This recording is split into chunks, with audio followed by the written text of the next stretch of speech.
Assalamualaikum warahmatullahi taala wabarakatuh. Bara Sunda tepang dangu deui sareng simkuring Mang Nananagon. Dina pidangan dongeng Sunda anu parantos maneh. Nyandak hiji jejer carios pusaka gaib bagian anu kagenep dinten enten nyambaraya. Hancagarapan anu katuna waktos dinten kamari. Tos dugikeun ka Santana sareng si Ocim bade milari anu namina Mang Sudinta teh nya anu aya di lembur Cisangkuni. Terus dugikeun ka dinya panginten. Kintun-kintun nama kang bari Mang sadayana wae anu sami mika cinta mika resep kana pedangan dongeng Sunda ti Mang ieu.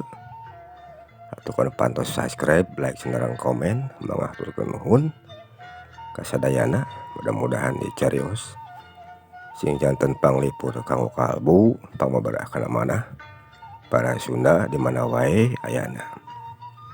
Parea mangga sapados teu nyangkolong teuing kana waktos hancagarapan anu katuna waktos dinten kamari ku Mang Suyadi lajengkeun deui wilujeng hadangukeun.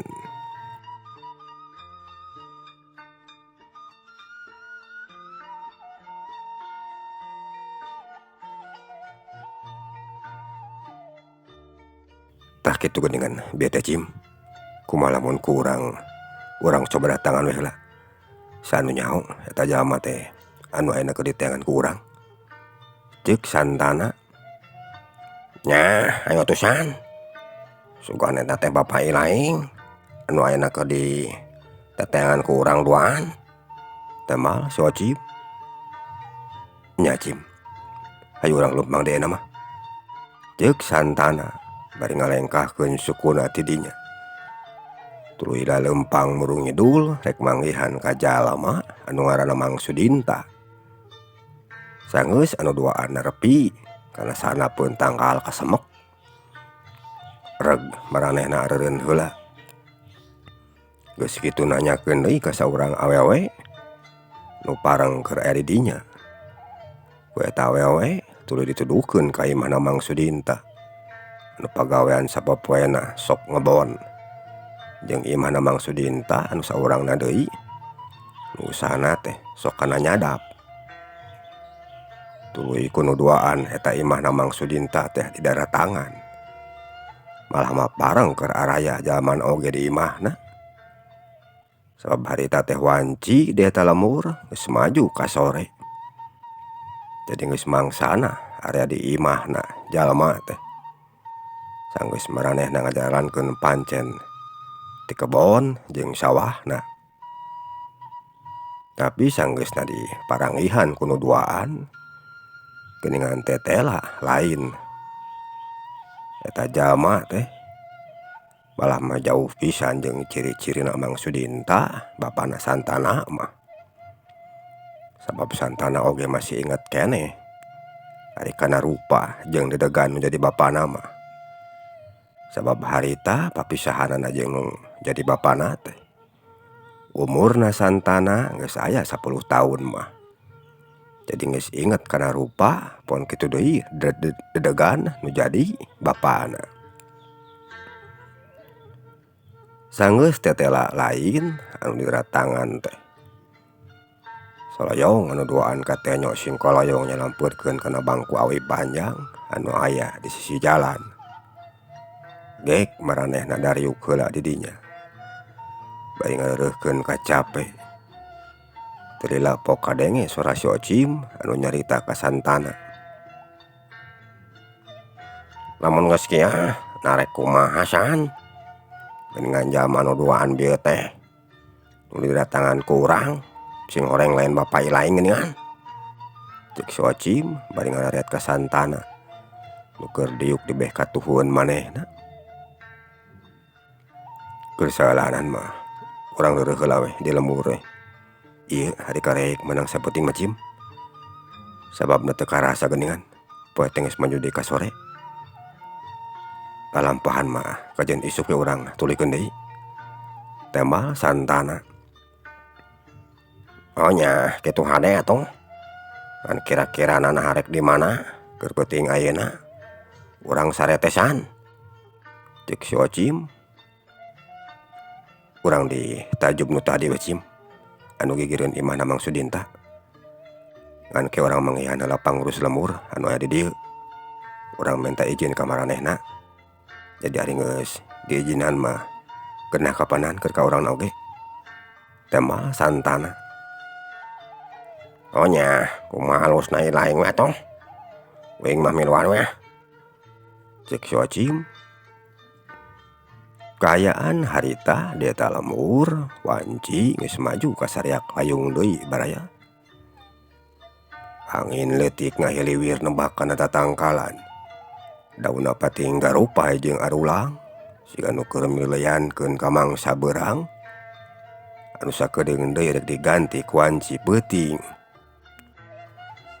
Layung koneng anu aya di tebeh kulon mapaesan kana endahna alam anu aya di eta lemur. Cahyana meni pating purelak ngahibaran ka sakabeh eta wewengkon. Sora turaes miti ganeng di sarada silih tempas jeung pada baturna. Kawas nu keur mareretangara ka jalma. Yen sakedeung deui wanci teh rek diganti ku peuting. Teu lila ti harita reup kaayaan di sabudeureun eta lemur geus mimiti poek. Tayohna wae wanci beurang geus kasilih ku wanci peuting. Kaayaan di jero lemur nu tadina haneuteun teh ku jalma ayeuna mah meniti isieun. Sabab jalma nu tadina keur area di luar ayeuna geus arasup deui ka imahna sewang-sewangan. Nu kadenge ngan kari sora jangkrik anu ngikrik di sapipireun imah. Jeung reangna sora gaang anu araya di eta lemur. Ucapkeun deui ayeuna santana jeung si Ocim baraya. Anu harita katenyo keur leumpang muru ka imahna tua kampung. Rek adon laporan heula ka pangurus lemur anu araya di dinya. Rehna maranehna teh rek adon marerus sare di tajub. Keur sapeuting wae eta mah cenah. Nya kaparengan pisan di imahna tua kampung teh aya Kisah Beni jeung Mang Sarman nu keur nyawalakeun kagiatan ngaronda dina peuting harita. Sanggeus anu duaan aranyog kana hareupeun lawang panto imahna tua kampung. Santana manehna tuluy keketrok kana panto. Bray panto imah aya nu muka ti jero. Teu lila lol aya tua kampung anu nolol kaluar. Sing horeng tua kampung pisan anu mukakeun pantona teh. Teu lila pok manehna kadenge nyarita kanu duaan. Nya bade ka saha jang? Cek tua kampung bari molongokeun pantona. Abdi teh bade nepangan ka tua kampung Pak menawi aya. Tema santana. Nya bapa pisan tua kampung nama. Yap ka dieu ka jero heula tu jang. Cek tua kampung eta arasup anu duaan. Bus anu duaan arasup ka jero. Tapi saacana dariuk dina kursi anu duaan ngajak sasalaman heula ka tua kampung. Kisah Beni pon kitu deui Mang Sarman. Keur dariuk di dinya. Rengse sasalaman geuk anu duaan dariuk. Teu lila pok kadenge tua kampung geus nyarita deui. Lain ari ujang anu duaan teh naha anu ti marana ieu teh jang. Sababna asa kakara anyar pinanggi ai keur bapa mah. Ujang duaan teh. Tanya tua kampung. Hatur nuhun tua kampung. Abdi duaan tos kasih ditampi enggal ditarima ku bapa. Abdi duaan pami kawit mati sisi basisir anu aya di palivetanan ieu lembur. Wasta abdi santana atuh ieu pun nulur namina Ocim. Maksad sareng tujuan dongkapna ka dieu teu aya sanes. Bade menurut Widi ti bapa salaku pangurus di ieu lembur. Rehna abdi duaan dina wengi ayeuna teh bade ngeuring mondok saungi mah Pak. Ditajub anu aya di dieu. Kumargi abdi duaan nuju ka wengian. Tah kitu panginten tua kampung. Tema santana. Jadi ujang duaan teh asal mati sisi basisirnya. Tuh, lumayan jauh atuh lamun teu dieu mah. Oh nya teu naon wae keur bapa mah jang. Lamun nya teh mah si ujang duaan rek kadon mari lumonok ditajuk. Pan hari ujang duaan teh rek tuluy kamarana kitu ieu teh. Ceuk tua kampung nanya deui ka santana. Abdi menuju ngalalana tua kampung. Tepuguh anu dituju. Dupi maksad lan tujuan abdi duaan pangnayana abdi ngalalana teh teu aya sanes. Nuju milarian pun bapa anu salami ieu teh acan kantos tepang deui sareng abdi. Pon kitu dipun biang. Tah kitu tua kampung. Tema santana. Tali si ujang teh anak kitu mah kurah. Nyeneangan anu jadi bapa atunya. Da kumaha mimitina kitu jang. Anu ujang bisa papisahan jeung jadi bapa ujang nanti. Oh tapi hampura bapa mah nanya kieu teh lain hatina bapa hayang nyaho kana urusan ujang. Hanya sugan we atuh bapa bisa ngabantu atawa wauh ka bapa ujang. Mun lamun nyaho teh mah kapanan bisa ditepungkeun ku bapa. Tah kitu jang. Ceuk tua kampung. Mohon teu sawios tua kampung. Mangga ku abdi ayeuna sajadi dugikeun sadaya jujutanana. Ti kawit pangna abdi pon kitu dipun biang tiasa pisahna sareng pun bapa teh. Kieu ari cariosna mah tua kampung. Tema santana. Geus kitu. Parabat ku santana dicaritakeun kabeh ka tua kampung. Timimiti manehna pisah jeung menjadi bapana.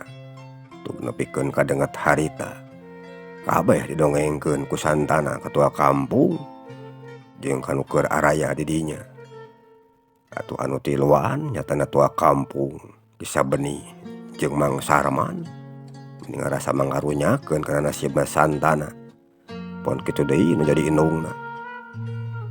Anu nepi ka caricingna cenah di jero guha. Ari Kisah Beni barang mana ngadenge yen ngaran bapana santana teh Sudinta. Manehna mending ngarenyak.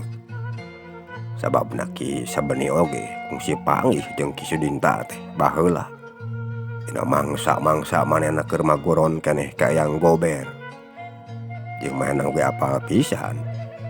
Lamun Ki Sudinta teh bangartina lumayan. Sabab murid kahijina teh Eyang Tapa.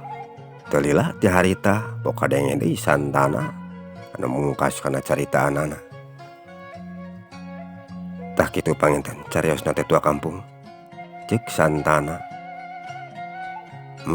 Kutaan teh nepi ka kituna nya jang.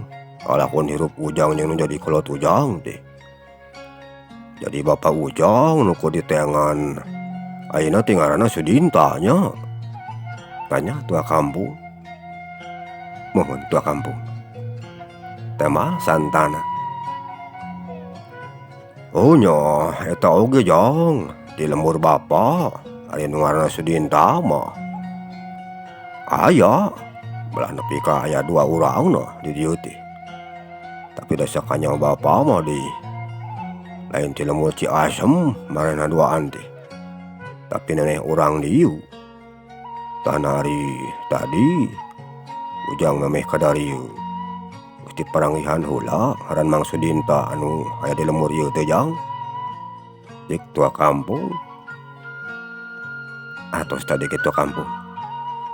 Nanging sanes pun bapa duanana oge. Tema santana. Pitunya jang. Kapanan tadi oge ceuk bapa hari maranehna mah urang dieu aslina. Nanjakal we bapa mah teu boga kawawuhan ai ka ngaranna Sudinta di lembur Ciasem mah. Cik atuh Mang Sarman ngasugan kungsi boga kawawuhan urang Ciasem anu ngaranna Ki Sudinta. Tanya tua kampung ka Mang Sarman keur diuk di sagigireunana Kisah Beni. Oh nya eta urang teh apa lari Sudinta. Urang lamur jasa mah tua kampung. Tema Mang Sarman. Suante apal. Bukan mah itu apal mah. Atuh kisah beni. Nah kungsi. Boga kauhan anu ngaranna Ki Sudinta. Di lemur Ciasem. Cek tua kampung nanya ke kisah beni. Nya tua kampung. Kuring kungsi boga kauhan anu ngaranna Ki Sudinta urang Ciasem. Malah apal pisan ka manehna teh. Sabab basa baheula keur sok makuron keneh ka Abah Gober. Kuring sok rajin panggih jeung Ki Sudinta. Sabab nu jadi guru kuring pon kitu deui guruna Ki Barong nyatan Abah Gober. Baheula nama kungsi susobatan. Tah kitu tua kampung. Tema kisah beni. Toh geuningan kisah beni mah wau. Cik sugan atuh aya laratanana. Nah kumaha cenah eta teh dongengna? Bangna kisah beni bisa wauhna jeung Ki Sudinta teh. Tanya tua kampung. Jadi dongengna mah tua kampung. Baheula saperti anu geus bieu disebutkeun ku kuring. Yen guru kuring teh anu katelahna Abah Gober. Kungsi susobatan jeung Eyang Tapa. Malah masuk silih anjangan. Nganti saprak Abah Gober jeung Eyang Tapa silih jajal ilmu jeung pangartina. Pantukna Abah Gober guru kuring asor. Neti harita jadi renggang hubungan susobatanana teh. Nepikeun ka musuhanana. Sabab Abah Gober hayang mibanda keris anu dipiboga ku Eyang Tapa. Nu antukna muncul mumusuhan di antara kaduana. Ngan kusabab ari kuring mah teu hayang memilu kana urusan anu kitu. Jadi kuring sareng cenah magkuron teh tuluy balik ka dieu. Kalemur teu milu ngahiji jeung maranehna. Sabab ari ceuk pamanggih kuring mah da geus puguh salah lamun urang hayang miboga banda anu memang lain milik urang atau hakna urang mah. Tah kitu caritana teh tua kampung. Tema kisah beni. Dari kitunya kisah beni. Dari ayeuna nah kira-kira kisah beni apa di mana ayana Ki Sudinta? Cek tua kampung nanya deui ka kisah beni. Ari kuae nama kuring teh nyaho. Sabab ti samulangna kuring makuron ti Abah Gober. Nyati harita kuring can kungsi panggih deui jeung Ki Sudinta. Malah mah kuring karek apal ayeuna caritana. Lamun Ki Sudinta teh kungsi didatangan ku Ki Barong jeung pada baturna.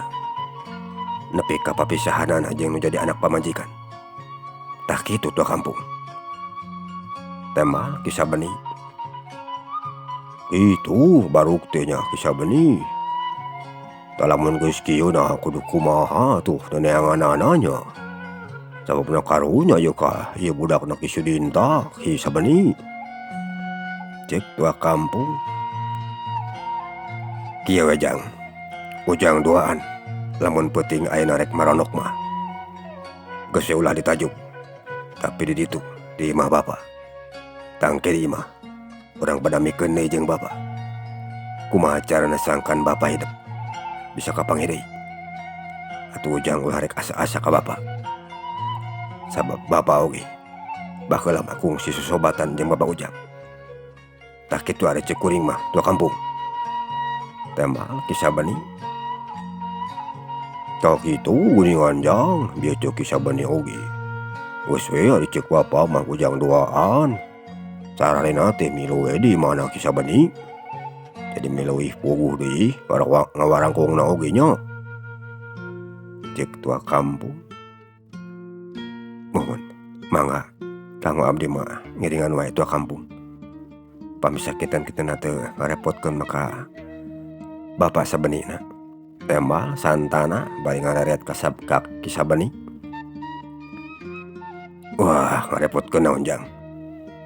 Geus we ayeuna mah ujang duaan maronok di ditu jeung bapa. Dah tuh gitu lah merentuk kampung. Kuring merek tuli amit heulai teh. Sabab geus cita tadi kapanan can mulang ka imah. Ceuk kisah bani. Nya sok atuh. Bisi mulang heula mah kisah bani. Tah kitu we Jajang.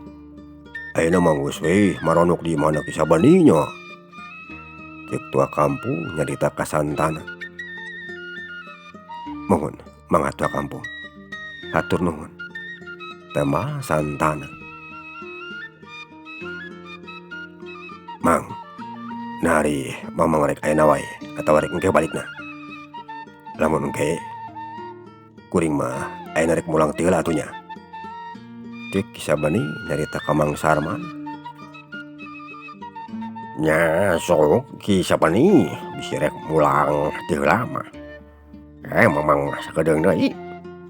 Gawe peuting bangih di pesonanya. Ceuk Mang Sarman. Nya Mang. Ayo tuh Jang, urang ka imah bapak heula mah. Ceuk kisah bani. Mohon mangapa tema santana. Geus kitu mah kisah bani santana jeung si Ocim kaluar ti imahna tua kampung. Rek tuluy marulang ka imahna kisah bani. Dipirig liurna angin peuting nu karasa matak tiris jeung sing selesep kana kulit. Kendangan ku ngikrikna sora jangkrik nu ngeusian kana simpena peuting dina mangsa harita. Teu kacatur lilana di jalan baraya. Anu tiluan geus aranyog deui kaburuan hareup imahna kisah bani. Tuluy nyalampurkeun kana kursi anu aya di tepas imah. Kek maranehna dariuk di dinya. Teu lila pok kadenge suara kisah bani anu nyarukan kanu jadi pamajikanana. Ibuna cika diheula sakedeung mah. Ceuk kisah bani. Kurunyung ti jero imah aya ibu sarwena anu kaluar. Gek milu diuk dina kursi bari pok kadenge manehna nyarita. Bade naon bapana? Tanya ibu sarwena. Kieu ibuna. Nari sangujeng deungeuna geus diharaneutkeun. Tema kisah bani. Parantos ti tatadi keneh oge. Tema ibu sarwena. Nya syukur. Ari geus diharaneutkeun mah. Parawaan we ayeuna mah karohangan tengah imahnya. Bapak jeung barudak rek dahar heula ye. Ceuk kisah bani. Mohon mangga bapana. Kek ku ibu urang dicaranakan heula atunya. Tema ibu sarwena bari cengkat tina diuk. Tuluy ngaleos deui ka jero. Ari kisah bani sanggeus pamajikanna ngaleos pok manehna kadenge deui nyarita kanuduaan. Da ayeuna mah urang dalahar heula we Jang. Sabab tangtuna oge ujang doan teh can dalahar kapanan. Tangke geus dalahar mah urang ngawarangkong deui we. Ceuk kisah bani. Mohon atur nuhun Pak. Tos ngarepot wae. Tema santana. Wah, ngarepot naon Jang. Lain ngan Bapak mah peuting ayeuna teh kabagian ngaronda jeung si Mamang Sarman anu tadi teh geuningan. Tangke bisi ujang rek rareureuh mah heureuk we ngon anu tukangnya. Ulah rek ka mamana. Sababna lainna naon. Hariwang Bapak teh. Ayeuna di urangna keur harengheng deui kapanan. Loba digarong Jang. Ceuk kisah bani. Mohon Pak. Tema santana. Teu lila kurunyung ibu sarwena geus datang deui ka dinya bari pok kadenge nyarita. Bapana, sok atuh bisi bade taruang ayeuna mah. Atuh disayogikeun neme ku ibu. Sok jika ditu Jang. Geura taruang heula geura sareng bapana jug. Ceuk ibu sarwena bari nawaran kanuduaan. Mohon mangga ngiringan Bu. Tema santana. Nya ayo tuh Jang. urang adalah helang urang mah. Sarua da Bapak gengis lapar deh. Ceuk Ki Sabani bari cengkat tina diukna. Rek ngadon dalahar heula jeung anu duaan.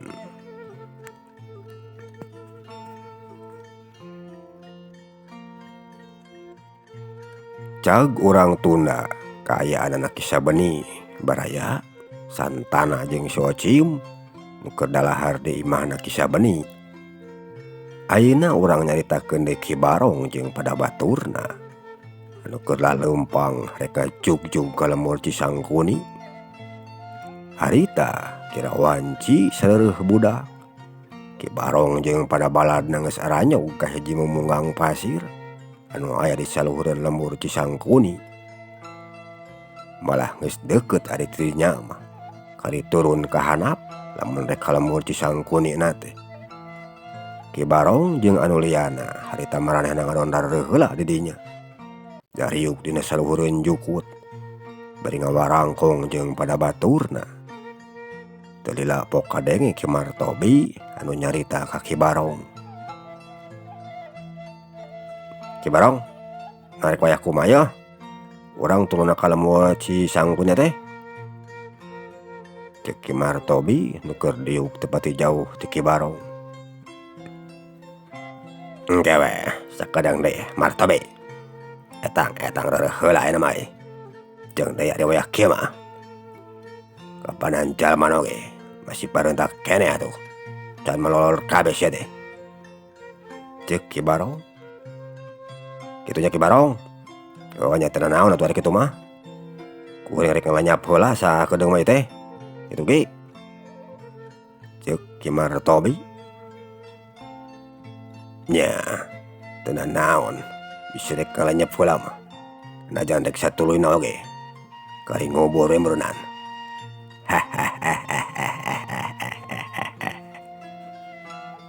Ceuk Ki Barong. Wah, nya montong atuh ari satuluyna mah Ki Barong. Sababna kuring mata keneh hirup atuh. Tah mah Ki Martobi bari nyaranekeun awakna kana tangkah. Kaayaan harita wanci beuki dieu teh beuki maju ka peuting.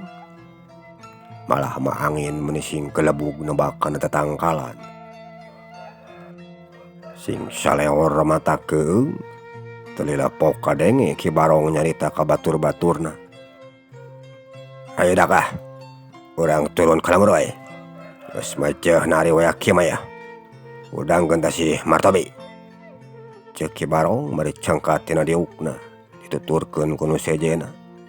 Geus kitu Ki Barong jeung pada baladna mimiti nurunan pasir rek jugjug ka lemur Cisangkuni. Sing kurubut sing kurusuk di nu bala. Teu lila ti harita Ki Barong jeung anu sejena geus aranyog deui ka sisi lemur. Reg maranehna areureun di dinya bari ngalatur heula siasat kituna teh. Rengse ngatur siasat kabeh malancar ti dinya. Di tengah hiji deui ayeuna mah arinit jeung pada baturna muru kana sasarana sewang-sewangan. Kocapkeun ayeuna Ki Martobi jeung dua urang baturna nu geus mimiti arasup ka jero lemur barang maranehna keur singku lewat dinu poek. Harita kaparengan anu ngararonda di eta lemur teh nyatana Ki Sabani jeung Mang Sarman keur ngaloris ka eta lemur. Kudu duaan ka teh nya lamun di sajeroeun kebon kopi teh keur aya jalma anu keur singku liwet. Reg anu doaan ngararaneg. Teu lila ti harita pok kadenge sora Mang Sarman anu nyarita ka Ki Sabani. Ki Sabani, katanya nah kukuring mah ti tebeh kenceun ieu jalan anu diparelekan ku tangkal kopi. Gaya jalma anu keures sing salingker. Moal bangsat mah gitu. Ceuk Mang Sarman. Nya Mang. Sing horing aya jalma di kebon kopi teh. Ayo, urang intip ku urang ayeuna mah. Teh moal Ki Sabani bari ngetayep dareuketan ka Ki Martobi jeung pada baturna nu keur sing salingker dina tangkal kopi. kurang leuwih jarakna aya meureunana 4 meteran deui mah. Reg Kisabani jeung Mang Sarman ngareureukeun lengkahna tuluy malencrong ka hareup melongkeun ka Ki Martobi jeung pada baturna keur narukangan ka maranehna. Teu lilapok kadenge Mang Sarman nyarita deui. Lamun geus kieu rek kumaha Kisabani? Narek ditewak wae ku urang duaan. Atawa rek ngambarejaan heula kanu sejenna nu keur aya di pos ronda. Ceuk Mang Sarman. Ceula Mang, eta jalma teh nu saurangna deui mah. Kuring asa apal siga Ki Martobi anu baheula kungsi sapaguron jeung kuring. Artina pasti Ki Barong jeung anu sejen oge geus area di lemur. Ayeuna mah kieu we Mang. Kumaha Mang, wayahna barejaan heula ronda nu keur area di pos. Tangke nitah ka salah saurang barudak mah sangkan ngabarejaan ka para pangurus jeung pangeus lemur ngarah ulah sarare teuing gitu. Sababna mah tak picilakeun lamun sarare teuing mah bisi maranehna ngaduruk ieu lemur. Tak kitu Mang, ceuk Kisabani nyarita ka Mang Sarman. Monya teu naon atuh ari kitu mah. Mamang aya rek ini teh heula. Ananyon kada sing hati-hati we Kisabani. Tema Mang Sarman. Nya Mang, ceuk Kisabani. Geus kitu mah Mang Sarman ngaleos cedinya muka pos ronda rek kadon ngambarejaan heula kanu sejenna. Ucapkeun deui ayeuna Kisabani. Harita manehna tuluy ngawaskeun kana gerak-gerikna Ki Martobi jeung pada baturna. Ketayep Ki Martobi jeung pada baladna mimiti sing ketayep deui. Ngadareuketan ka hiji imah nu teu pati jauh ti dinya. Sanggeus Ki Martobi jeung pada baturna araya dina sanapeun jandela ngon eta imah. Tadina marek tuluy dicaroke leungeun ku maranehna teh. Tapi karek oge bedog antal kana jandela kamar. Cileng kata tempat dolan nu luncat. Cilegedeg nangtung ajeg dina taneuh bari mencrong kanu tiluan. Atuh Ki Martobi jeung anu duaan meni sing ngarenyang barang nenyo aya jalma nu keur ngabadegah di hareupeun maranehna teh. Tuluy Ki Martobi kadenge nyarita. Sares ya yang rek naon datang ka dieu? Ceuk Ki Martobi bari nyamperkeun ka Kisabani. Mun arek oge kuring Ki Martobi anu nanya ka anjeun mah. Sabab ari kuring mah domuk cicingna di dieu. Ari anjeun narek naon make jeung kaketayapan sagala. Bajeng nyokel kana jandel anggona batur. Narek maring anjeun teh. Tema eta jalma anu tayalian ti Kisabani. Sare anjeun make jeung nyaho kana ngaran dewek sagala rupa. Aya sebutkeun sia. Ceuk Ki Martobi. Piraku da kuring geus poho deui anjeun teh Ki Martobi. Matak tong kana duit wae atuh nenyona. Jadi kurang awas nenyo ka jalma teh. Tema Kisabani. Kurang ajar ngaena sakadewek. Ayo sebutkeun sae ngaran sia? Ceuk Ki Martobi. Ki Martobi, kuring je Kisabani. Piraku anjeun geus poho deui ka kuring. Tema Kisabani bari mencrong kana beungeutna Ki Martobi. Ari Ki Martobi barang manehna ngadenge ngaran Kisabani. Manehna meni ngarenyang. Sabab manehna oge apal ari ka Kisabani mah.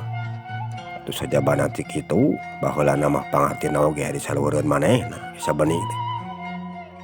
Tapi teu nyerikeun kituna teh.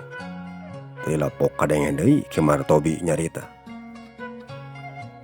Jadi anjeun teh Kisabani nya. Ade atuh. Ayeuna urang bisa dipanggihkeun di dieu. An ka mana wae ari anjeun sadaya teh Kisabani. Batur mah melu tampur jeung musuh. Ieu mah kalakah nyompot we. Di mana rasa bela satia kawan anjeun teh? Dasar anjeun mah pangecut kisah bening. Cek Ki Martobi. Kumaha pamikiran aranjeun weh eta mah Ki Martobi. Tayna kuring rek nanya. Nah keur naraon anjeun aya di lembur teh. Nah rek ngagarong atau rek naon? Lamun anjeun rek ngagarong jeung nyen kakacauan di lembur, wayahna anjeun jeung batur anjeun ku kuring ayeuna keneh rek diraringkus kabeh oge. Ceuk kisah bening. Jadi kitunya kisah bening. Reg, ari nya mah rek ngaringkus ka dewek jeung batur-batur dewek. Sor, geura maju ka hareup. Temal Ki Martobi. Kisah bening. Barang manehna ngadenge jawaban sarupa kitu ti Ki Martobi. Geus teu bade ngomong, tuluy loncat ka hareup narajang ku pereup katuhuna anu buleut. Geus nyuruwuk rek ngakedor kana caream kencana Ki Martobi. Ki Martobi manarikat ngalepkeun sirahna ka handap, lep plos pereup katuhuna Kisah bening nyamos ngakan angin. Jeleng Ki Martobi loncat ka tebeh katuhu. Tapi ku Kisah bening teu diantep. Jeleng Kisah bening oge loncat ngundag ka Ki Martobi. Rengkog Ki Martobi ngarengkog sabab jajalaneun manehna dihalangan ku Kisah bening. Ari baturna Ki Martobi anu duaan deui. Barang nenyo Ki Martobi anu keur dihadang ku Kisah bening. Jeleng anu duana loncatan nyamperkeun ka Kisah bening. Itu nate bari geus ngalugas bedogna. Sebrut salah saurang baturna Ki Martobi narajang ka Kisah bening. Bari ngayunkeun bedogna rek dipake ngahanca kana beuheung kencana Kisah bening. Kisah bening barang nenyo aya bedog nu keur ngolepat rek ngahanca kana beuheungna. Lep Kisah bening ngelakukeun sirahna ka handap. Plos bedog musuh nyamos ngakan angin. Kisah bening manarikat cengkat deui bari ngewongkeun. Dampal leungeun katuhuna dipake ngahanca kana careham katuhuna anu jadi lawan. Ari gerakanna menit cepet lir kilat. Yeuh, cilebet, goak, musuhna ngagoak. Aduh, talik deug, awak musuhna ngadalik deug ka tukang. Sabab careham katuhuna kahanca pisan ku dampal leungeun katuhuna Kisah bening. Dipalikeun ka tukang. Jeleng baturna Ki Martobi anu saurangna deui narajang ka Kisah bening.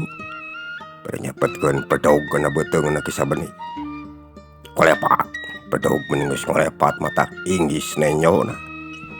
Tapi Kisah bening manangan saukur ngelobkeun beuteungna ka jero. Plos bedog musuh nyamos. Jeleng Kisah bening awakna ngalayang ka luhur.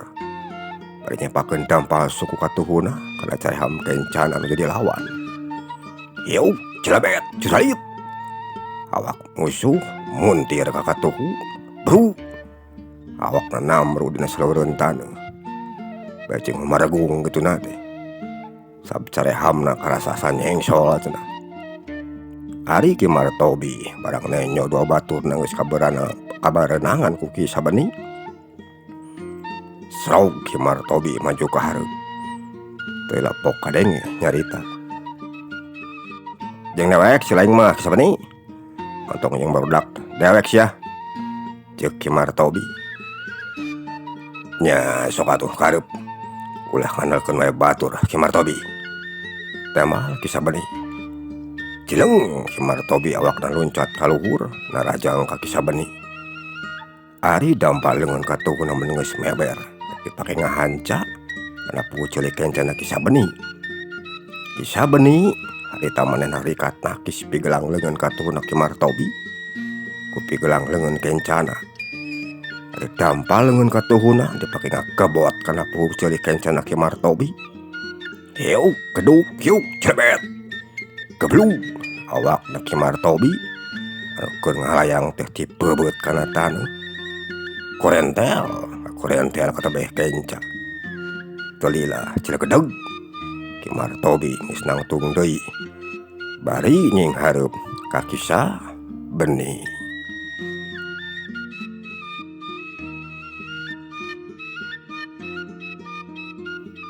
bara Sunda mungsaki heula hancagara pandongeng dina jejer carios pusaka gaib bagian anu kagenep, insyaallah bagian anu katujuhna manawi pareng kumang sejadi teraskeun deui dina waktos anu sami.